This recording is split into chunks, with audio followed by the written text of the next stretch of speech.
Yes, sir. Yes, sir. Yes, sir. Welcome back to another episode of the OCast with me, your boy O. In this episode right here, we're going to recap week 8 of the NFL Sunday, this past Sunday. This is the midway episode. That's right. We have half the season done. This is when the top teams rise to the top. We know who's contending for a championship, and all the teams that's inside of the Caleb Williams sweepstakes. They're going to start tanking and they're going to start seeing who is going to be the team to take Caleb Williams number one in the draft next year. Without further ado, we got Thursday night game between the Bucks and the Bills. The Bucks coming in, they looking to stay within the weak division race, of course, with my Falcons, but it is what it is. It's not a very strong division. They came in trying to keep ground, make sure they're not losing any more games because it's a tight race. And the Bills, up and down all season, they need to continue to keep their pace, and they really need Josh Allen to continue to play well, right? It ended up being a half decent game.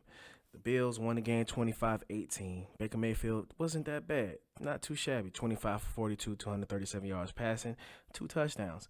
Josh Allen also, he had a pretty good game. Better than Baker, 31 for 40, 324 yards, 2 touchdowns, 7 runs, 41 yards, and a tutty. Oh, no, he was actually balling.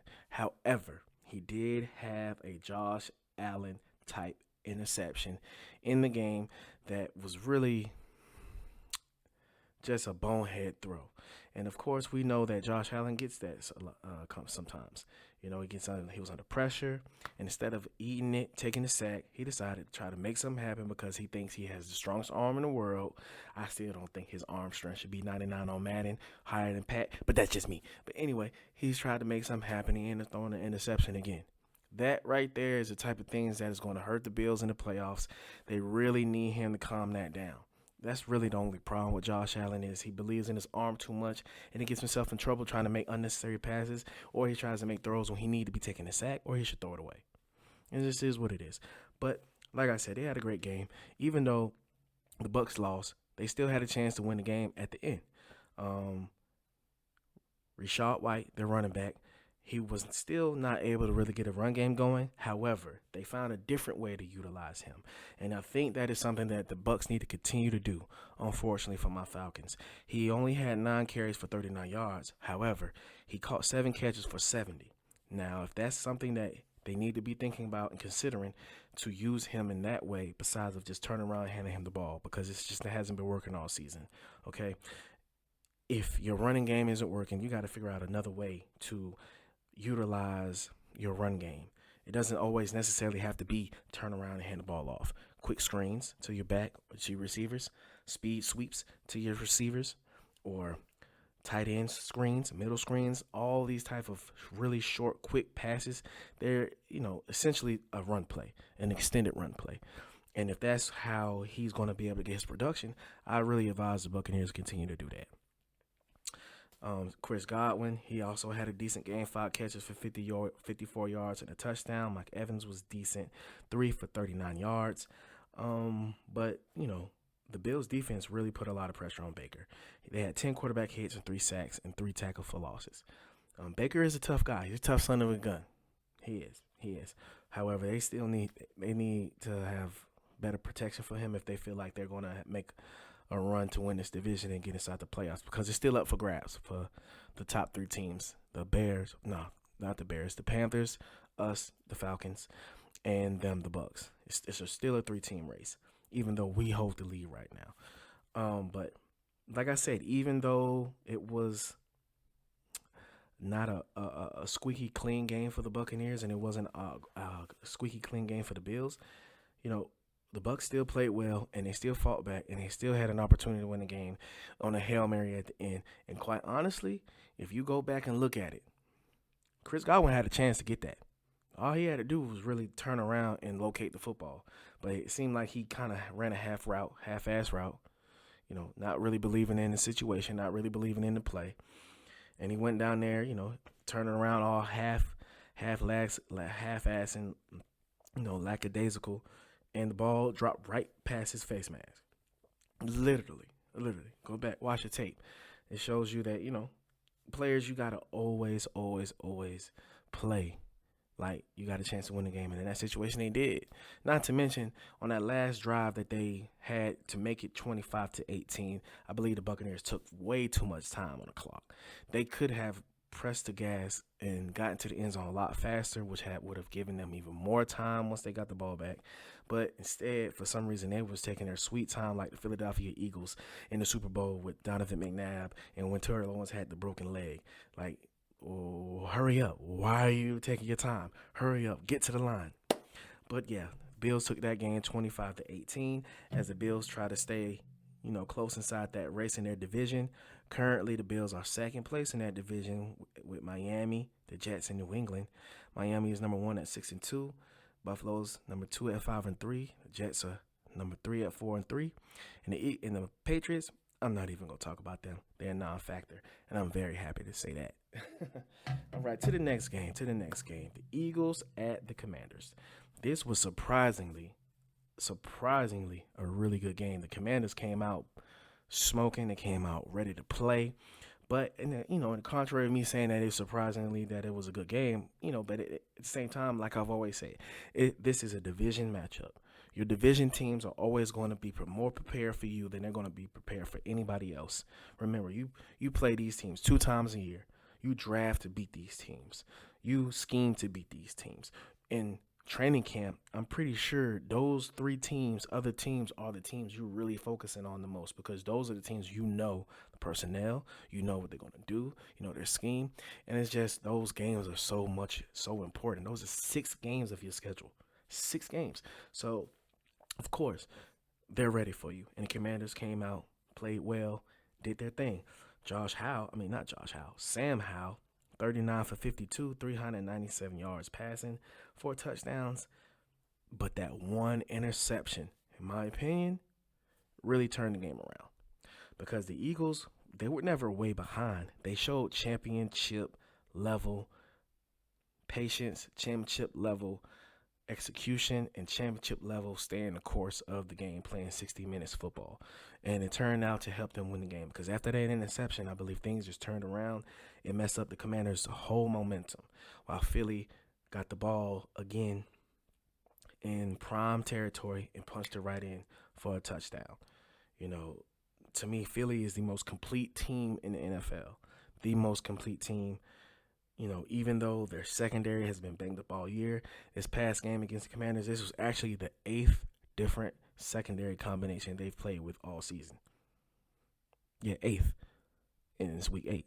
So that means they've had a new secondary combination every game, but they're still winning.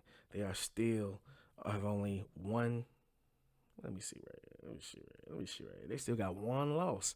One loss against the Jets.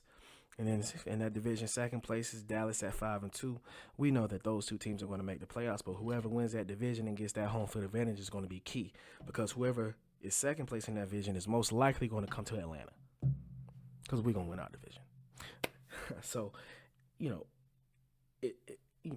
and I believe next week is the big matchup, Philly versus Dallas. It's going to be a major game, a very big game.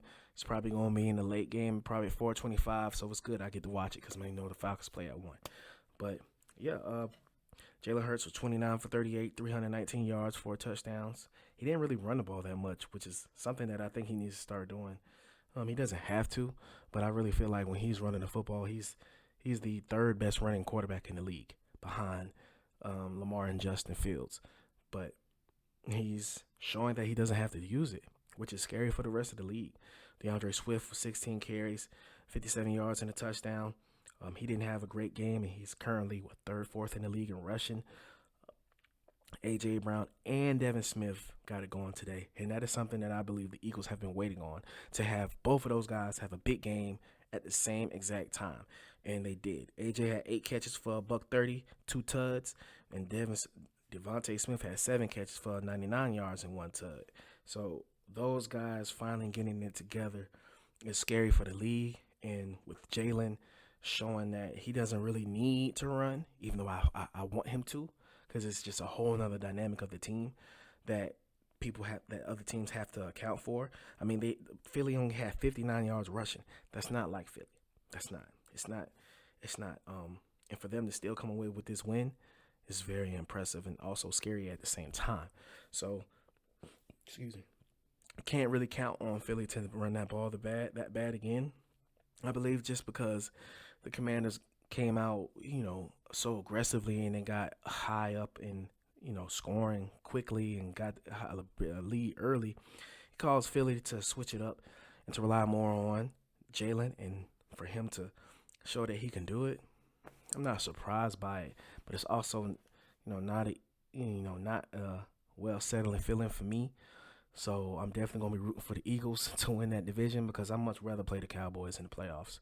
I much definitely rather play the Cowboys because we all know that they're gonna choke when in big games when they matter.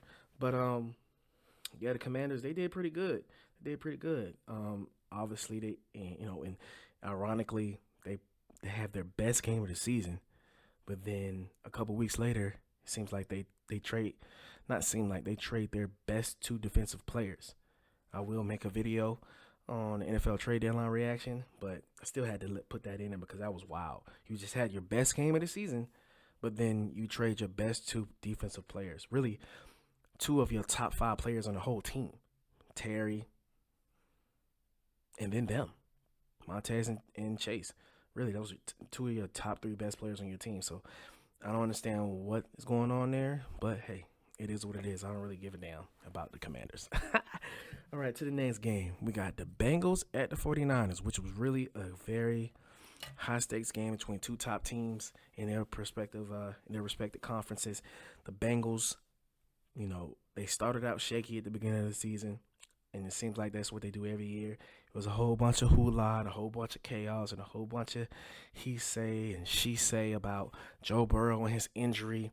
He's holding the team back. He needs to be benched because of him is why they're up to a shaky start. I was one of the people that was like, man, shut up.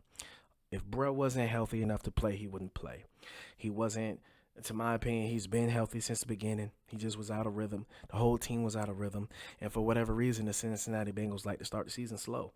But they locked in now, definitely. Joe Burrow had a classic Joe Cool game, 28 for 32, 283 yards and 3 touchdowns. When Joe Burrow is playing like that, the Bengals are really tough to beat. Really tough to beat. I almost wanted to say they're the best team in the league when he plays like that, but they're not. They're close. I can say when they play like that, they possibly are the best team in the AFC. But, the Chiefs and the Jaguars and the Dolphins, I believe they got something to say about that. And I know I didn't say the Bills. I don't really believe in the Bills like that. But about this game, the Bengals, they pulled out a W 31-17.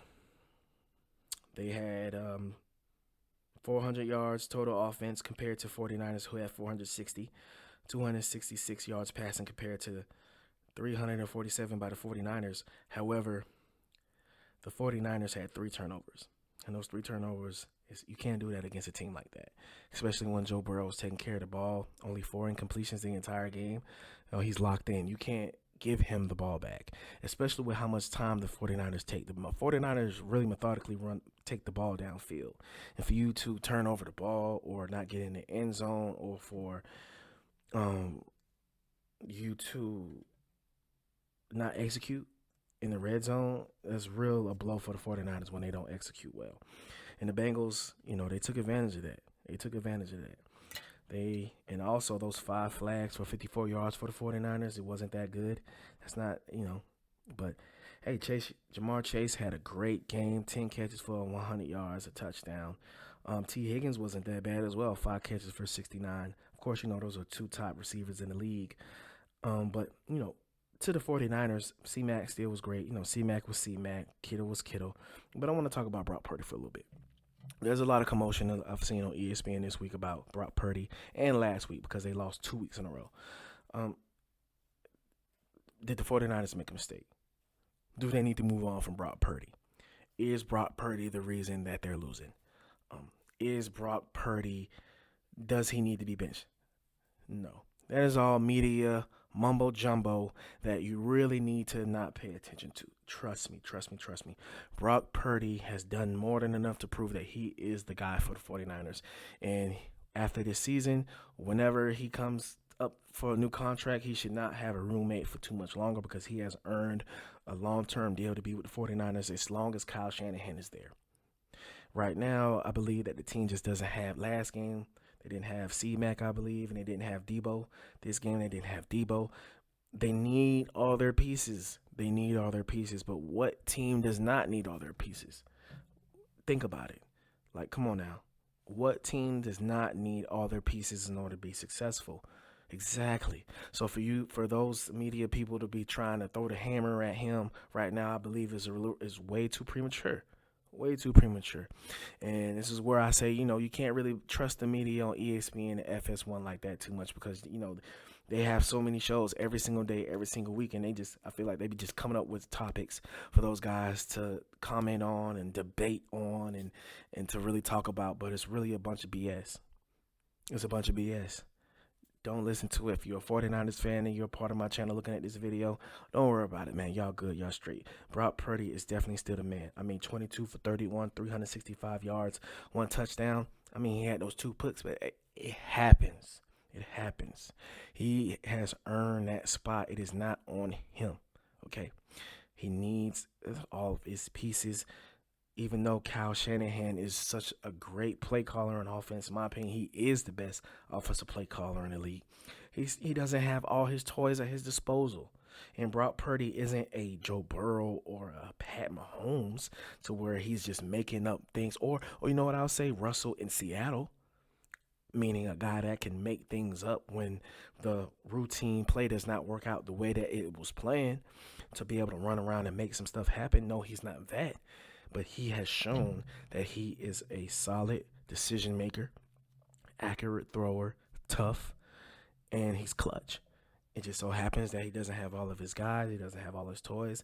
And it's difficult to win that way, especially when this is just his second year playing. So cut him some slack, you guys. The 49ers are still straight. They're still good. They just added Chase Young. Whew, it's ridiculous, man. That defensive line is nasty. Now, I don't know who has the best defensive line. Is it the 49ers or the Eagles? Sheesh. But anyway, the Bengals came away with that win 31-17. And it was a much-needed win for the Bengals as they try to keep up with the Ravens in that division in the AFC North. The Ravens currently are number 1 in that division by 1 game at 6-2. Really 2 games, but I don't believe the Ravens have had their bye week yet. So I'm going to just leave it at I like to count the losses, but I know naturally inside the real systems they count the wins, but I'm going to go with the losses. So, the Ravens are currently at the top at 6-2. However, all the rest of the teams in that division, Pittsburgh, Cleveland, and Cincy, are now at 4-3. So, as me being a Lamar Jackson fan, he's my second favorite quarterback. I really hope that they're able to pull it together because Cincy is coming. Cincy is coming. Cincy is coming. I believe that they are locked in. And like I said, halfway through the season, they are playing balls to the wall, ready, trying to win the championship football now. So to the next game, the Ravens at the Cardinals. Lamar Jackson, he's really been up and down this season when it comes to his numbers. However, they're still 6-2. He's winning the games. And at the end of the day, Herm Edwards said you play to win the game. And that's what he's doing. Lamar Jackson was 18 for 27, 157 yards, a touchdown. But he only ran 5 times for 17 yards. And I hate it because, he, similar to what I was saying about Jalen Hurts. Bro, run the ball. When you run the ball, can't nobody fuck with y'all. Nobody. It's just honest. And Lamar, in my opinion, he's not as a good passer as Jalen Hurts. He's just not. His passing is a totally different type of rhythm and scheme that I don't feel like this offense suits Lamar that way. I don't. They're winning, but I feel like they're setting Lamar up to fail in the playoffs. Because when they get in the playoffs, I don't feel like he's going to be able to make these throws or execute these plays that I believe that these guys are running right now. He's not a drop back in the pocket, sit there kind of guy. If because all season long, that's when he's been getting in the most trouble when he's having this not having to. He's been choosing to sit and stay inside the pocket. His instincts inside the pocket just aren't that great yet, and that is okay, my man. It's okay. Play to your strengths. He's been getting strip sacked in the pocket, getting sacked in the pocket, being inaccurate in the pocket sometimes. But it's okay, my man. Please, Lamar, please, please, please don't allow this media talking about how much you make, talking about your play style, or the injuries. Please don't let that stuff change the way you play, because the way you play when you was MVP, I promise you, bro, that is what is going to get you a Super Bowl. Do not let them folks change you, man. Do not let it happen. Do not let it happen, because in the playoffs, you need to use that running game that you have. And on top of that, y'all are not getting Odell Beckham the ball. I don't get it. I don't get it. I don't get it. You throwing Zay Flowers, the rookie, I'm happy you're throwing it to him because he's on my fantasy team. But I like Lamar Jackson so much. I more so care about him and winning in the team. And of course, them being an AFC, I can actually root for him. I just don't think that the way that they're playing is going to win them a championship. I mean, they won this game 31-24 against the Cardinals. I'm not going to really spend too much time on the Cardinals. They're not really looking to do anything. I admire how hard they're playing. I really do. They're playing really hard, but they just don't have the talent to compete in the NFL this season. And in my opinion, they need to stop. Well, you don't never want to tell a team to stop playing hard, but I don't think that they're convinced that Kyler Murray is their quarterback, even though they just gave him the contract. So if you don't think he's your quarterback, I'm pretty sure you probably want to draft one. But you're winning, so you're going to have winning a little bit. It's not like they're winning a lot. But I just don't understand. The Cardinals, I think they're in a situation where they don't know if they want to rebuild or they think they're going to keep on going. That's neither here or there. But to the Ravens, 4 for 11 on third down, they got to clean that up. They really got to clean that up. 138 yards passing. It saved them that they had 130 yards rushing. And Josh Dobbs throwing 2 interceptions really, really saved them. It really did. It really did, because this game was a lot closer than it needed to be. Lamar, like I said, I really don't think this offense is a good suit for him. Or if he's the one that's choosing to sit back in the pocket, my boy, you need to stop doing that, bro. Just don't listen to these media people talk about, oh, you make this much money when your quarterback makes this much money. He has to be able to throw the ball. Man, forget all that, dog. You got the bread. They can't take it away from you. Play the way that you play, and you're going to be successful. I know you're winning games right now in the regular season, but just because you win in the regular season doesn't mean it's going to translate to the playoffs. That's a totally different ball game, my man. Totally different. So I hope they figure some things out, man. Start to figure out a way to get Odell Beckham involved and Lamar get some better rhythm. Get some more play action plays where he's rolling out of the pocket and he gets to see the field better. Some more shots downfield instead of him just dropping straight back inside that pocket, because his instincts inside that pocket, it just ain't that good yet. And it can get better, but you work on that in the offseason, my man. In the regular season, you got to go with what's going. All right, to the next game, yes, sirski. The Chiefs at the Broncos. And this right here was a shocker, big time. When I saw that they were playing against the Broncos, I was like, damn, they just played them not too long ago. But hey, it's a division game. They did play Thursday night, but this was a totally different ending than it was last Thursday night. The Broncos won. Russell, last name Wilson, finally got him a W against the Chiefs this season. He still played like trash. I mean, he had 3 touchdown passes. Yeah. But 12 for 19 and a buck 14. Nah, bro. Y'all, nah, bro. That ain't it. Russell, he really, I can't believe that he is an average quarterback now. Like, I cannot believe it. Like, man, it shows you that, even with veterans and Super Bowl winning quarterbacks, the system matters. The system matters.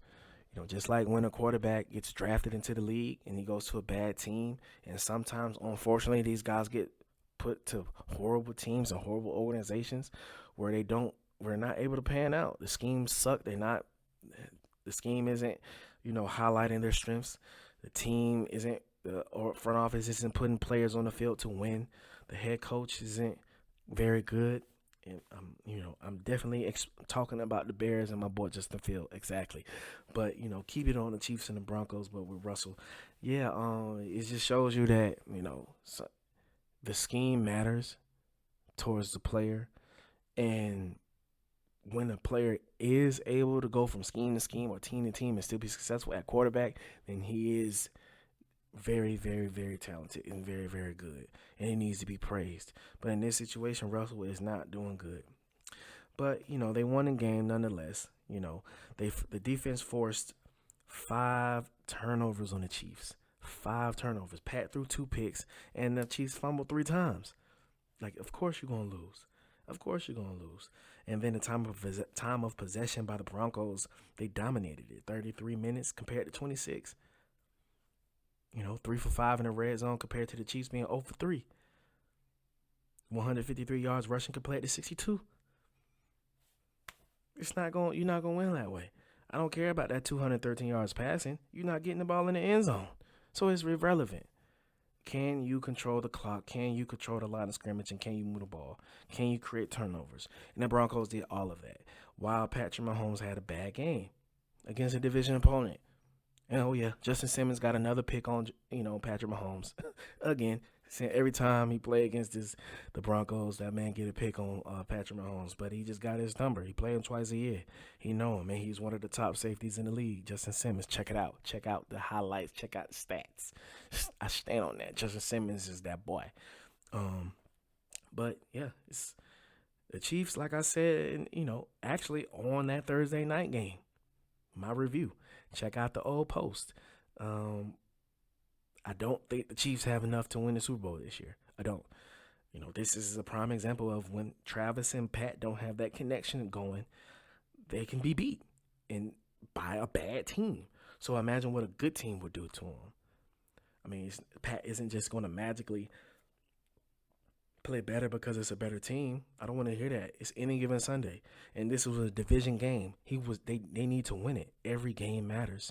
So I don't want to hear that about he played down to his competition. This ain't the NBA, but you got to play. And if he is doing that, then that's a problem, and he need to fix that. But like I said, the Chiefs, they just don't have enough. 6 catches for 58 yards, 9 targets for Travis Kelce, and he wasn't able to get in the end zone. Those 9 targets, the next highest target for any receiver, running back, tight end, or whoever you want to call it for the Chiefs was 5. And that was, their young boy, Rice. I think his name Rasheem Rice. He's decent, but, they got to do better. They got to do better. The defense played pretty straight. They had 6 sacks, 8 quarterback hits, but, the Broncos had 3 sacks, 6 tackles for loss, and 11 quarterback hits. But the main thing of the game was those 5 turnovers and the fact that, the Broncos was pounding the ball. They only let Russell throw the ball 19 times, and that was smart. Smart on Sean Payton. It's showing that Sean Payton does not believe in that man. He does not believe in that man because Sean Payton loved to throw the ball. I'm going to leave it on that. Sean Payton loved to throw the ball. And for him to only allow Russell to throw 19 passes, that's saying a lot. This is definitely going to be the last season with this marriage. Russell would definitely be traded in the offseason or cut. Believe that. To the next game. The Rams at the Cowboys. These Cowboy fans, they finna start talking crazy now. All right. 43-20. Cowboys with the blowout. 20 points doesn't really do justice because it was actually a blowout. The Rams played tough because Matthew Stafford, a Texas boy, but Georgia boy by college school. He's tough and he's really talented. So, he wasn't just going to roll over and take a L like that. But the Cowboys took it to him. They did. Dak was 25 for 31, 304 yards, 4 touchdowns. But the real thing is CeeDee Lamb went bananas. Bananas. 12 catches for 158 and 2 touchdowns. It's pretty impressive. Really impressive. 387 total yards offense by the Cowboys compared to the Rams 280. 102 yards rushing compared to the Rams 92. And the Cowboys, doubled time of possession. They had 35 minutes time of possession compared to the Rams 24. That type of stuff matters. It was a blowout win. It was so bad. They pulled Matthew Stafford before the game was even over. The whole fourth quarter was played by backups for both teams, I believe. That rarely happens in the NFL, but I understand. The Rams, they're one of those teams that are in a sticky situation. They have these, high-paid players such as Cooper Kupp, Matthew Stafford, Aaron Donald, but they're not in Super Bowl contention. And Aaron Donald and Matthew Stafford are both old. And, I hate to call Aaron Donald old. He's the same age as me, but I'm not in the NFL, and he is. And 32 years old, playing at the, defensive tackle position, how aggressive he does and how much that line position is wear and tear on you and how physical he plays. Who knows how much longer he has to play. He had a great game today. 3 solo tackles, 2 sacks, 2 tackles for a loss, and 2 quarterback hits by himself. But, he's one of those guys who, who's not going to allow the game to retire him. He's going to retire before he lets that happen. And, 2 years ago, he was already talking about it. So, the Rams are in a sticky situation, and it's interesting to see how they're going to play it out these next couple of years because, they don't have picks. They don't have picks. They went all in last year or the year before to get to the Super Bowl and trading all those picks to get this stacked team, and it worked. They got the Super Bowl, but now it's the aftermath. This is when people say, I'll deal with that when it comes up. Well, it's up now, Rams. So what y'all gonna do? The Cowboys, they, like I said earlier, they have a big matchup next week against the Eagles. Those are the games where people need to be judging the Cowboys because the Cowboys gonna beat these sorry teams. They're gonna do that. But the big time games, the big matchups, the matchups against other teams that are looking to win the Super Bowl, those are the games where the Cowboys don't perform that well because it's too much pressure on Dak. Dak has the most strenuous, most difficult position in the entire league as the starting quarterback for the Cowboys. He does. And I believe that's why he be throwing so many picks sometimes. It's too much. It's just too much, But it's because of the fans, Jerry Jones, and the media. It is. But when you're the quarterback for the Cowboys, it comes with it. And I like that. So I want him to perform well. But I just don't think that the team is disciplined enough to play winning championship football when it matters. The head coach is a pushover. I hate to say that about another man, but he is. As a football coach, you're a pushover, But any coach that's a head coach for the Cowboys is going to be a pushover because Jerry Jones has to be in the limelight. He has to be the star. When you win, he has to be the reason you win. And when you win a championship, it's going to be because what he did. Get out of here, man. It's just, the Cowboys, being on the Cowboys is a whole different dynamic. Mika got his whole podcast. Salute to him doing the podcast. Because I know sitting in front of a camera by yourself, talking to yourself, talking about games, it's not easy. It's not easy. So kudos to him for doing it. But, my man, you really I don't think that it's time for you to be doing that. That's more of a thing you should be doing in the back end of your career or when you're done. Because, it's just me. But more power to you, my boy. Yeah, so the Cowboys, they came away with that blowout win, but I'm not really too high on that because it's the Cowboys. They're going to blow out sorry teams. Let's see what they do next week when they play against the Philadelphia Eagles. Now, I wouldn't be surprised if this score 43-20 against the Rams is flipped. and the Cowboys lose 20-43. It wouldn't shock me. Sorry, but Cowboys fans, it's just the truth. To the next one, the Chicago Bears versus the Chargers, which was the Sunday night game. Justin's not playing, which I am very, very happy about.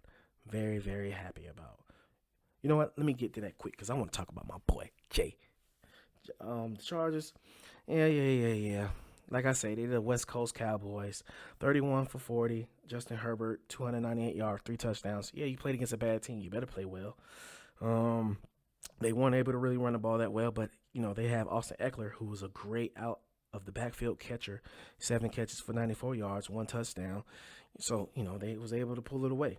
352 yards to the offense, but they still gave up 295 yards to the Bears with a who quarterback? Like, I don't even know bro's name. And y'all gave up 295 yards total, 222 yards passing.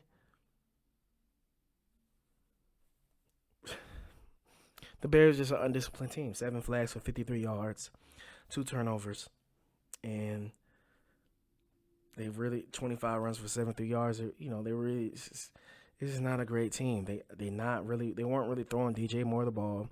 Seemed like this backup quarterback has a better connection with the tight end. So, they're not utilizing their best player, and Justin isn't playing. So, it is what it is. The Chargers, they should be better than they are. They should make the playoffs, but who knows about them? I think they need to fire their coach. He's just not moving the needle, and they're stuck in the middle of the pack. And in the NFL, that's just not a place where you want to be. They got to make something happen. They got your quarterback. Keenan Allen ain't getting no younger.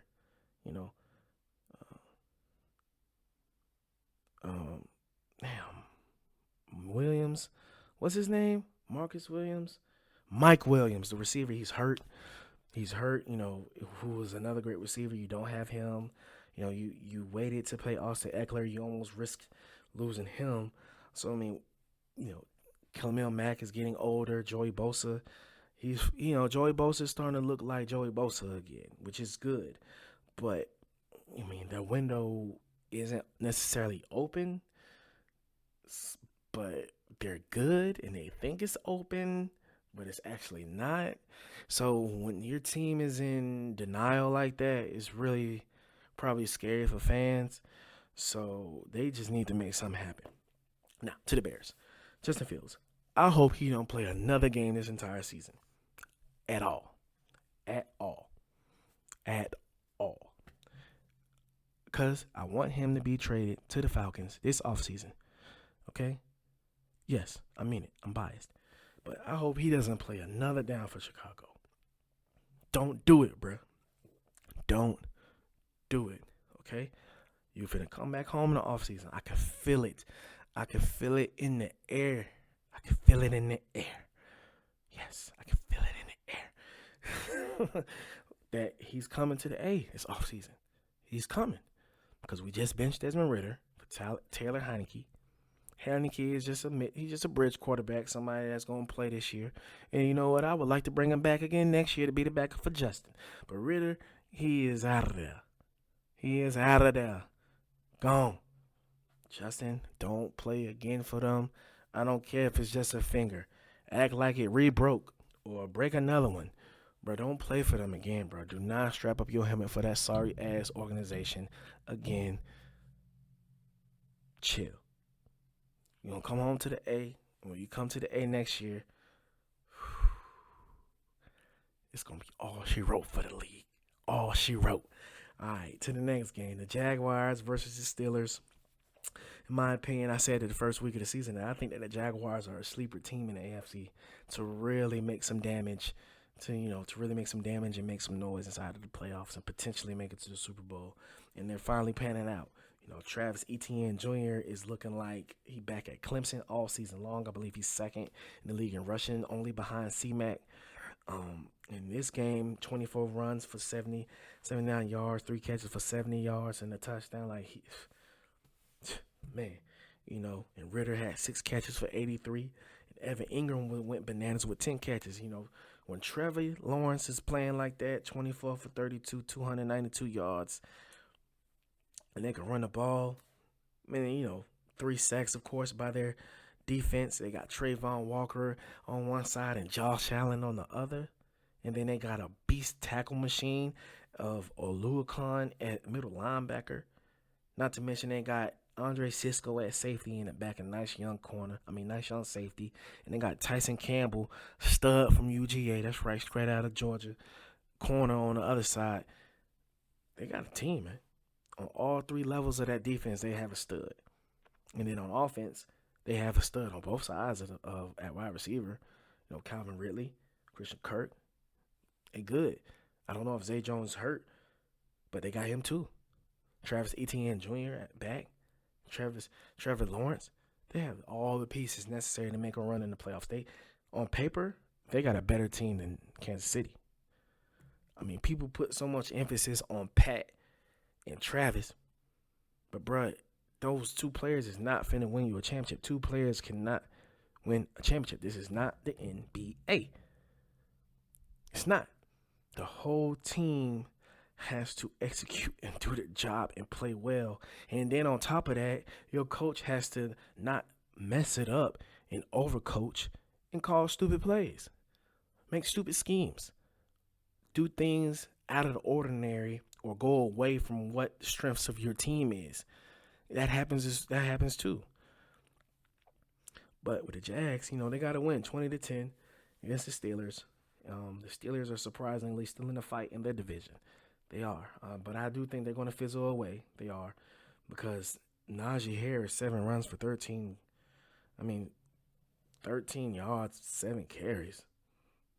Ugh. That's nasty. And not in a good way. Ugh. And then they got Kenny Pickett. I believe he left the game. They put Mitchell Trubisky in there. Mitchell Trubisky. Ugh. Sorry, Mike. I like Mike Tomlin. I think he's a definite stand-up guy. One of the greatest coaches of all time. Not just black coaches, just period. One of the greatest coaches of all time. You ain't got the players this year, my boy. Yeah, you don't. I know you still gonna coach him to probably a 500 record or at least 7-6 wins, but then that's not really gonna cut it. But like I said, the Jaguars, 377 total yards, 271 passing, 106 rushing. Yeah, the Jaguars look like they trying to, get in rhythm or get in rhythm and get in, playoff mode similar to Cincinnati. And if that's going to be to happen, towards the end of the season, the second half of the season is going to really be interesting to see which one of those top teams in the AFC really take it over. I'm talking about the Bengals, the Dolphins, the Jaguars, and the Ravens, and I'll put the Bills in there as well. But those 5 teams are the only 5 teams that I believe have a chance to come out of the AFC, and it's really up for grabs for any of them because each one of those teams are good. In my opinion, the Chiefs have the least chance, even though they have the best player. I know they have the best player. They got the tight end, but I just don't think that's enough, man. Not compared to those other 4 teams that I named. Even the Bills, they have, I'll probably say them and the Bills probably have the same chances. But Miami, Cincy, and Jacksonville, I wouldn't be surprised if one of those teams represent the AFC coming out going to the Super Bowl. All right, I'm trying to tell you. Oh no. To the next game, the Browns at the Seahawks. The Seahawks is another surprise team. Even though I know Geno Smith is a very solid quarterback, still didn't expect them to be at the top of that division right now. Yeah, Seahawks are at the top of that division. Just one game. But because the 49ers have had some recent struggles, they now sit at 5-3 behind Seattle at 5-2. Top of that division. And that division is only a 2-team race. So it's going to be interesting to see which team wins that. However, both of those teams are probably going to make the playoffs. Because as you know, 7 teams make it out of each conference this year. With the NFC South, only one team is going to come out. However, I don't know. Winning the division is going to be very important because no. I digress. Yeah, they're most likely going to be 2 teams from that division going anyway because 2 teams out of the NFC East, 2 teams out of the NFC West, and then the NFC South winner and the NFC North winner. 2, 4, 6, and one more team.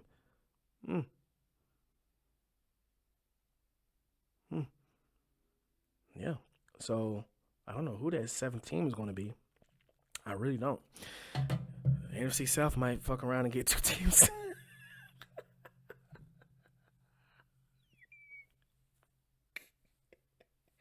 That's wild. That would be crazy. But hey, it is what it is. Yeah, the Browns at the Seahawks. Geno Smith had he had a rough game. They had to win the game with a game-winning drive against P.J. Walker and the Browns. A backup quarterback. And the Browns, oof, man, I feel bad, man, for Deshaun. I ain't gonna lie. The man just asked for a trade from the Texans, and then his life just turned upside down. Yeah, it's his fault because he did those actions, but in my opinion, how he never asked for that trade to piss off the Texans, all that stuff would have never came out because they provided those ladies for him. They knew what was going on. They knew that the whole entire time. So, in a way, it needed to come out, to protect those ladies, to keep them from being taken advantage of. But as far as, man, I was really hoping him really getting it together this season with the Browns, and it don't look like it. Not this season. He's still fairly young, so he still got time. But I just hate for the brother to be struggling like this. He's not even playing right now, man. Then Nick Chubb is hurt. The Browns, I hate to say it, but you might want to chalk up the season. Hey, you might want to chalk it up. You might want to. Like, Deshaun, sit down, bro. Nick Chubb hurt. We don't want you to get hurt. They still got Amari Cooper out there and Myles Garrett out there. Them boys still play, so it doesn't look like you really just tanking. But, hey, it ain't looking good, man. It's not looking good. Even if you make it to the playoffs, it's not like you go, excuse me. Even if you make it to the playoffs, it's not like you're going to make no noise. So, I don't know. Tough decision that they need to make, for real. But the Seahawks, yeah, surprise team. I really think that they're gonna keep it afloat as well. I know their division is tough, but like I just explained, they're gonna make the playoffs. Them and the Niners. It's more so about seeding and make sure you can host the home game. And I believe Seattle and San Fran, I think they played their first game on Thanksgiving, if I'm not mistaken. Their first matchup of the season, I believe, is going to be on Thanksgiving, if they haven't already played. I don't believe they've played already, so that's going to be an interesting division and how that pan out. DK Metcalf did his thing. TJ Lockett did his thing. Kenneth Walker and Charbonnet, that was a good running back tandem. Geno Smith is a smart quarterback. Do not take the Seahawks lightly if you play them in the playoffs. If you're an NFC team, you play them. If you're a fan, do not think that if you got the Seahawks, that's an easy W, because it is not. It is not. It is not. But if they play like this, 2 turnovers, have a horrible time of possession, lose the first down battles, Cleveland double plays ran 300. Like, honestly, man, Seattle should have lost. But, those 3 turnovers by Cleveland and the fact that, they just don't have a quarterback in right now that can really make the plays, it saved them. It did. It saved them. But, Geno still had to lead that game-winning drive, and he did. He did. And that's something that I know he can continue to do. So look out for the Seahawks, man. They won that game 24-20. To the Texans at the Panthers, the battle of the number 1 and number 2 picks in the draft. C.J. Stroud and Bryce Young. I'm a fan of both of these young brothers. Bryce Young, I wish that he wasn't in my division because I think that he's eventually going to be really good. 22 for 31, 235 yards, 1 touchdown. Congrats to him. He got his first win as an NFL quarterback. That is definitely what's up. Proud of him. But if he got hit 10 times, sacked 6, even a quarterback as the size of Josh Allen, that's too much. It's too much. It's too much. And with Bryce being, 2 inches shorter than me, or 1 inch shorter than me, I believe I'm 5'11". Like, he's the same height as me, but half my size. Like, that's a lot, It's a lot for that body to take, that small frame. I think he's tough, but for him to be taking that many hits while he's in the pocket, that's not a recipe for longevity for him. It's just the facts. He's going to end up like Kyler Murray, hurt all the time, and I don't want that to happen to him. I don't. I want him to prove that size thing in the NFL, in some situations it don't really matter. If you can play the position, you can play the position, especially when you've been playing it at such a high level your whole entire life. High school player of the year at quarterback at Mater Dei. Heisman Trophy winner, his first season, full season as a starter. Like, number 1 pick in the draft. Like, he's him. He is him. So all that size stuff don't really matter.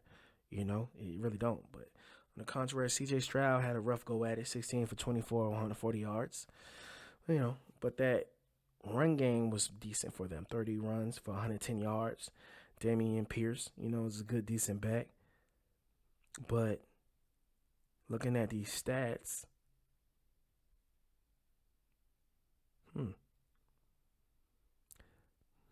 16 first downs compared to the Panthers' 20. 5 for 12 compared to 5 for 14 on third down. 229 yards to 224 total yards. The passing yards, 119 to 180. The rushing yards, 110. Man, why did the Texans lose this game? That turnover was costly. But I don't remember that turnover being a turnover that was like in a horrible spot to where they should have lost the game.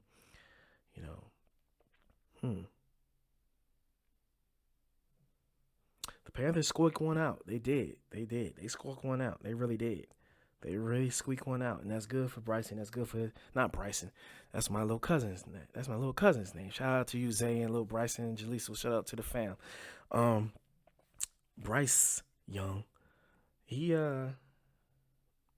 happy that he got the win, but they got lucky. They really squeaked this one out. 15-13. Panthers get that W, first win of the season. Now to the Saints and the Colts. Saints at the Colts. Derek Carr, had a really good game. 19 for 27, 310, 2 touchdowns. But really the star of the game was Taysom Hill. 9 carries for 63 yards, 2 touchdowns. He was doing his thing. And Alvin Kamara really balled out. 17 runs, 59 yards, touchdown, 4 catches, 51. That is a typical Alvin Kamara game. He is back after his suspension. I guess it took a couple games for him to get back in rhythm. It's not good for my Falcons, but salute to the guy. Salute to him. I'm always going to be a fan of running backs being successful. As you know, that's my favorite position in the league, and I believe the most important position on the league.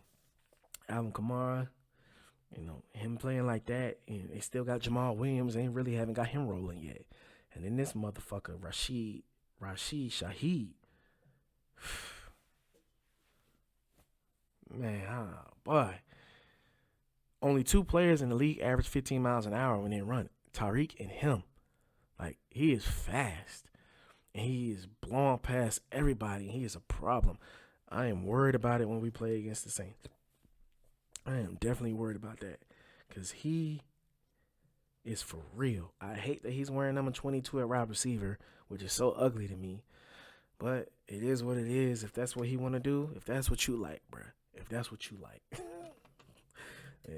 For real. But he is balling. The Colts, they're hanging in there. They tough. They got Zach Moss, the leading rusher second. Oh, he's second. C-Mac is first. And I think Zach Moss is second. And Travis Etienne is third. I believe in that order. Zach Moss, he's doing great. And, Jonathan Taylor is back. 12 runs for 95 yards. I feel bad for, my bestest buddy E up there in Indiana. Your starting quarterback got hurt, and now you got Gardner Minshew. I know you believe in Gardner Minshew, E. But do the rest of the people in Indianapolis feel the same way? I doubt it. He's a tough guy, but tough guy doesn't always win games. He's a backup quarterback for a reason. They still had a chance to win the game. Saints won 38-27, but the Colts still just another one of those teams. When it is halfway through the year, you should have an idea of what you're going to do or what you're going to be. You should. It's just the truth.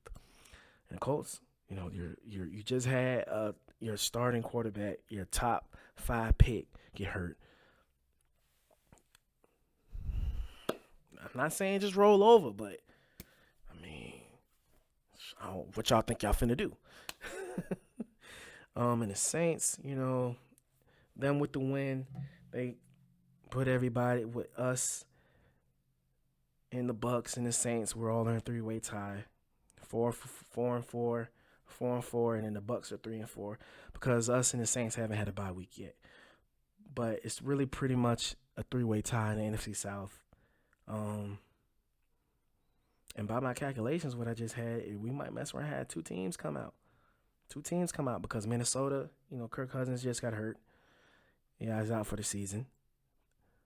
The Rams are in limbo, are in a situation I don't feel like they're going to be able to win enough games, even though they're at 3-5.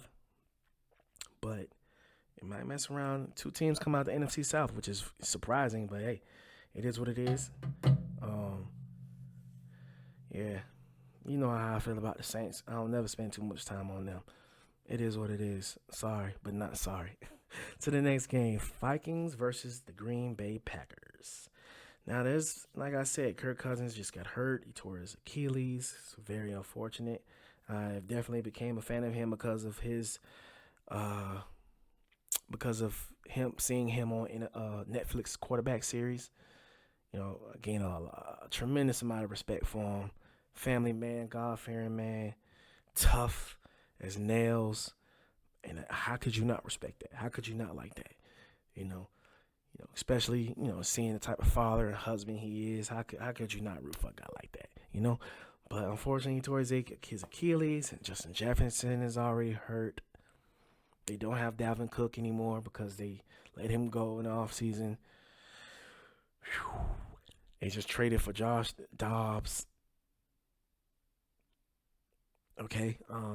Yeah, I don't know what they finna do. They might want to go ahead and hang it up. I feel bad for Justin Jefferson because he's not finna be in a winning situation for a while. I wouldn't be surprised if he hears some type of turmoil from him in the offseason. Him, Justin Jefferson, and Devontae Adams, I wouldn't be surprised if those are like 2 of the top names that are traded or moved around or in rumors at least in the offseason because they're 2 quarterbacks that are not in good situations at all, to say the least. The Vikings, they still won the game, though, 24-10 before, Kurt didn't really get hurt till, I believe, the 4th quarter. Jaron Hall, the backup for him, I believe out of BYU, if I'm not mistaken. Decent, but, he actually, I got to see what he does in the game. Kurt was 23, 431, 274 yards, 2 touchdowns, having a great game. But on Julian Love, that's another quarterback similar to Brock Purdy. Julian Love is starting to get in talks about, hey, the Packers don't feel like they made the right decision. They don't feel like he is the answer. If you give up on this young man too soon, then it was going to set your franchise back for another 5 years. Trust me, he is your guy. Be patient. If anything, fire the head coach. It's time for him to go. You didn't get it done with Aaron. Aaron's gone because you didn't want Aaron no more. And now you got the quarterback who you drafted, which really is the reason why Aaron is gone because you pissed him off. So now he's finally playing and you're not winning. Nah, you and the GM need to go. That who needs to leave. Because Jordan Love has proven he is a NFL starting quarterback. He has. That young man has earned that job, and if they pull him too soon, they're going to set their team back for 5 more years. And Green Bay Packer fans, put your seatbelt on because it's going to be a long, bumpy ride. Teams sometimes they give up on quarterbacks way too soon because they're uneducated in the front office, they're uninformed, and head coaches get desperate because they want to keep their jobs, and they're like, hey, it's either you or me. So they try to bench the quarterback, which messes up that quarterback's confidence, and sometimes they're never able to get it back when really the front office should have fired the coach and should have never let that happen. But just things that happen to bad organizations, and if the Packers let that happen, they are definitely going to be a bad organization. Do not give up on that quarterback. Do not. You have found it's not easy to find somebody to replace a legend or two Hall of Famers at that. It's not easy, and you have. Just because he's going through a rough patch in his first season, come on, it's his first. It's chill. Okay, stop letting the media dictate what you all do inside your organization, because the media is just the media. It's no different than CNN. I've learned that with ESPN. That's why I decided to do this channel, so you can get the real. You dig? All right. Raiders at the Lions. Raiders at the Lions was the Monday night game. The Lions are definitely a sleeper team. They're definitely going to be the winner of that division at 6-2. And heck, they might be in the running for winning the whole conference. At 6-2, they only had that one bad. And of course, yeah, they have 2 losses, but the loss that really sticks out is the loss that they got dropped off by the Ravens last week. Lamar was on one, because when Lamar play like that, that's what's going to happen to anybody. Okay, when Lamar running for 100, throwing for 200. 2 touchdowns passing, 2 touchdowns. Like, when he is on one like that, you can't touch the Ravens. You can't. You just can't. But, sticking to the Lions and the Raiders. Jared Goff, 26 for 37, 272 yards, 1 touchdown. Threw 1 interception. And quite honestly, the Lions had 3 turnovers. They really, but the Raiders are just a really bad team. Which is why they fired the head coach and the GM and benched the starting quarterback. So it's not really too much I'm gonna say about them. They're obviously rebuilding, but I will say that that's messed up that Devontae Adams is there, because if you're rebuilding, there's no reason for you to have a wide receiver like that. Literally, there is no reason for them to still have him. They fired the head coach and the GM and benched your starting quarterback. You should have traded him at the deadline to somewhere so you can get pieces to really get ready for the future, and just keep Jacobs and Max Crosby. Those are your 2 pillars on both sides of the ball. Everybody else got to go, especially including Devontae. He was targeted 7 times, but he only had 1 catch. Like, it's just not working out there, and I feel for my boy. For them to be holding him hostage is really a sucker move and really stupid and bad business in my opinion, because like I said, there's no good reason for you to keep on to a player like that who's that old, who has that big of a salary when you're rebuilding. There's no reason for you to have that. There's none. Trade him to get pieces and get assets. And, they most likely probably going to do it in the offseason, but come on, you could have did that now. So he's just going to spend, he's 31, 32, 33. He's around my age. He's a professional athlete, so he's in tip-top shape, but, he ain't getting no younger. I really feel for him. I do. So, yeah, I guess he just need to, cheer himself up with some free tacos from that Taco Bell that he has inside his house from them commercials. Because he gonna be sad going home a lot of games. But yeah, the Lions, man, they look like for real. They look decent. They look nice. Jared Goff wasn't outstanding, but Amon-Ra St. Brown still did his thing. They got Laporta, and you know, finally Jamar Gibbs got to start, which he should have been starting, even though David Montgomery is, he's a big bowling ball, yeah. But similar to us, the Falcons, when you got a stud running back like that, like we be starting, Tyler Algier. Like, nah, you need to start the young boy. Because look what the young boy just did. 26 carries for 152 yards. 1 touchdown. 5 catches for another 37. Yeah. Yeah. I like it a lot. Like, see what happens when you give the ball to your stud player? He's going to show out. Like, the Lions is good. I thought last year was going to be the year that the Lions make the hump. But obviously it's this year. Now, I don't think that they're going to be a Super Bowl contender yet. That's probably the year next or maybe a little bit after, depending on how Goff looks continuing going forward. But this year, they're a problem. They're going to scare somebody. They might scare somebody. They might definitely get out the first round, depending on who they draw the first round matchup, for real, for real. So, that's an interesting team to look out for. Patriots at the Dolphins. The Dolphins, in my opinion, best team in the AFC right now. It's unfortunate that they don't have Davon Achane, the running back, the rookie running back, who was killing. But they still have Tyreek and Waddle. And that defense got Jalen Ramsey back. Bradley Chubb is starting to get sacks again. Jaden Phillips is back. Hey, they still got Xavier Howard on the other side of the field of Jalen Ramsey. They still have a good team. They got the pieces. That coach for Miami is very good. He's a really good play caller, similar to Sean McVay in LA and Kyle Shanahan in San Fran. He can call his ass off. He can call some football games. And when you have a coach that knows how to call games and not just call plays on the sheet, hey, let's just call blue left turn. Nah, he's calling real strategic plays. He has a game plan and a scheme that suits his players, suits Tua to a T. Like, it is perfect for him. So he's flourishing. And I'm not going to be like everyone else and say, well, if they stay healthy, if Tua stay healthy, nah, man. He here now. He healthy now. And that's all that matters at this point in time.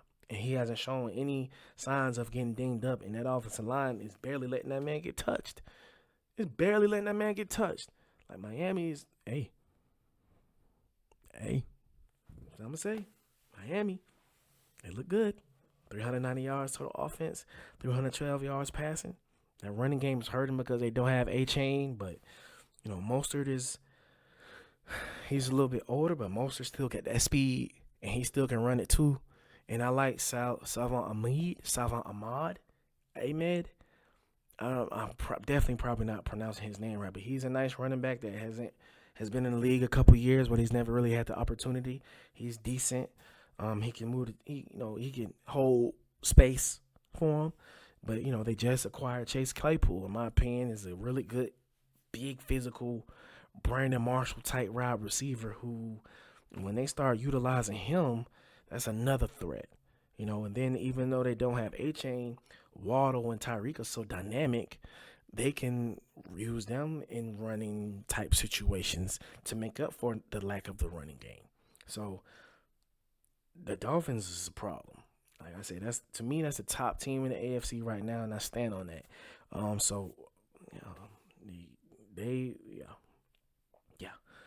Enough said. And the Patriots, I ain't never gonna forget them. I hate Tom Brady, and I hate the Patriots. I'm a Falcons fan, and if you know football, you should know why. And I don't want to hear it. Motherfuckers came back on us 28-3. Anyway, all right. Last game, my Falcons at the Titans. Man. We let one get away, and we should have won this game. We should have definitely won this game, but Derrick Henry And unfortunately, it was the first game for Will Levis, his debut, and he was playing so free and just slinging it downfield. Yeah, 4 touchdown passes. He connected with D Hop, 4 catches, 120 yards, 3 touchdowns, and he had another dime that really that put them at 28-16. That dime, that last throw when he was under pressure, and he just threw it up last minute. And I ain't gonna say just threw it up, but he saw the man was wide open. He dropped it in the basket on him over the head. It was beautiful. It was beautiful. Fun fact: when the Falcons play the Titans, it's always kind of weird. Fun fact for me, to my channel as a child, as a kid, the Titans were my favorite team because as a kid, that was the first game I ever saw live. My father took me to Jacksonville to see the Jaguars and the Titans play. I'm from Savannah, Georgia, which is an hour, if that, from Jacksonville. And it was the first game I ever went to, and the Titans won the game. And I was a Titans fan, big Steve McNair and Eddie George fan, all the way up until the Titans fired Jeff Fisher and they ruined Vince Young and they ran Lindell White out the league. I just had to get off that. I was like, bruh, it was just some childhood fugazi puppy love, and I had to let it go. But anyway, still, nonetheless, when Falcons play the Titans, it is kind of weird. It is kind of funny. But yeah, the big news for my boys, my Falcons, is that we benched Desmond Ridder at the halftime, and I'm very happy about that because he's not the answer. He's not the guy. He's not going to be there long term because we're trading for Justin Fields in the offseason. So just go and sit him down so he doesn't get hurt, so we could trade him to somebody else so they can feel like he can be a backup because he is a career backup quarterback. Point blank, period, simple. Heinicke came in the game and he threw the ball like a real quarterback. He's not the answer long term either, but with us most likely going to make the playoffs, he gives us the best opportunity to win. Desmond Ridder acts like he's unsure of himself. He doesn't want to make mistakes, which in turn makes him make mistakes. He doesn't take very much chances downfield. He doesn't trust his arm that well, which he shouldn't because when he does throw it, he's overthrown guys. It's just not good. Taylor Heinicke came in and he moved the ball downfield way much better. Heinicke is a quarterback where he's going to give his receivers a chance to make a play. He's going to throw it in the spot where only they can get it and tell them, go get it. Go get it. You saw that with London. He went and got it. He got rocked on that catch, but he still went and go get it. That was a great dime pass to Scotty Miller in the corner of the end zone. I believe he got a better connection. I think he has a better, connection or chemistry with Kyle Pitts. So, not saying that Heinicke is going to come in and be the savior, but with us having a chance to win the division and make the playoffs, we in a position where we need to compete. We need to compete, and Heinicke gives us the best position to win. He does. He finished 12 for 21, 175 yards, 1 touchdown. Will Levis, though, was the story of the game. 19 for 29, 238 yards, and 4 touchdowns, man. He balled out. He really balled out. I got to salute to him. Hey, for real. He waited on this moment, and he took it. And that's what you're supposed to do. Success is when opportunity meets preparation, and the young man definitely showed that he was prepared. So it was only inevitable for him to have a game like that. So, shout out to him because, it's not easy sitting on the bench or sitting on the sideline seeing somebody else do something that you feel like you should be doing, and for you to continue to stay prepared and for when your name gets called for you to hop in and be ready, that's a professional. So that's what's up. Unfortunately, my Falcons, we got the loss, even though I'm happy that Bijan Robinson finally, had 11 carries for 62 yards. I believe Arthur Smith gets too cute sometimes with how he tries to use Bijan. Like, turn around and give him the ball. Give him the ball. I understand. I get it. He's dynamic. He can get it all kind of ways, but don't lose sight of giving him the ball. Just turn around and give him the ball.